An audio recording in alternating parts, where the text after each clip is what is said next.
श्रीराम.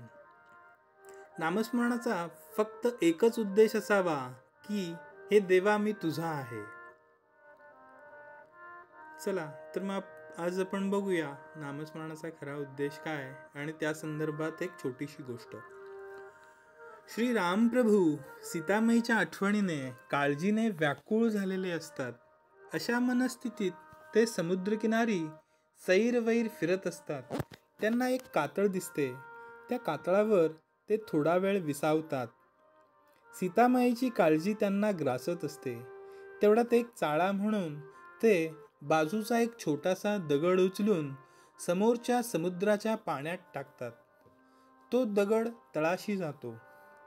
सुरुवातीस श्रीरामांच्या हे लक्षात येत नाही, पण 2-3 वेळा झाल्यानंतर त्यांना त्याचे आश्चर्य वाटते आणि ते अजून उदास होतात. हे श्री हनुमंतांना समजते. श्री हनुमान श्रीरामांजवळ येतात आणि विचारतात, भगवंता काय झाले, इतके उदास का? श्रीराम म्हणतात, अरे हनुमाना, माझे नाव लिहिलेले दगड पाण्यात तरंगत आहेत. पण हे बघ, मी स्वत टाकलेला एकही दगड पाण्यात तरंगत नाहीये. काय रे हे असे का? श्री हनुमान स्मित हास्य करतात आणि श्री रामांना म्हणतात, देवा बरोबर आहे. खुद श्रीरामाने टाकलेला तरेल कसा, मग तो दगड का असेना? एक वेळ येते प्रत्येकाच्या आयुष्यात, हमखास एकदा तरी येते, जेव्हा आपले कर्तेपण खरे नव्हे ही जाणीव त्याला आतून होते. तो क्षण असतो, त्या क्षणाची कास धरायची असते. असे बरेच प्रसंग येतात जेव्हा मन हतबल होते. चहूकडून त्याची निराशा झालेली असते.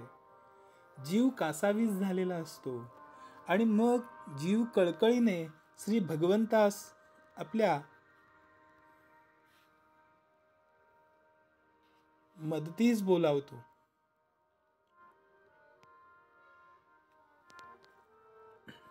हीच शरणागतीची खरी पहिली पायरी, पण दुर्दैवाने ती वेळेनुरूप बदलते.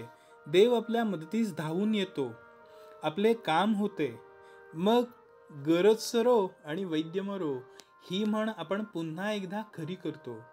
नामस्मरणाचा खरा उद्देश असावा की देवा मी तुझा आहे, मला तुझ्यात समावयाचे आहे, तेही तूच माझ्याकडून करून घेणार आहेस. त्यामुळे मी नामस्मरण करत नसून माझ्या आराध्याकडून ते माझ्याकडून करून घेतले आहे ही भावना असावी. अशा रीतीने भावना जोपासली की केलेले नामस्मरणही आपले राहत नाही, त्याचे शेवटी आराध्याच्या चरणी समर्पण होते. श्रीराम जय राम जय जय राम. श्रीराम जय राम जय जय राम.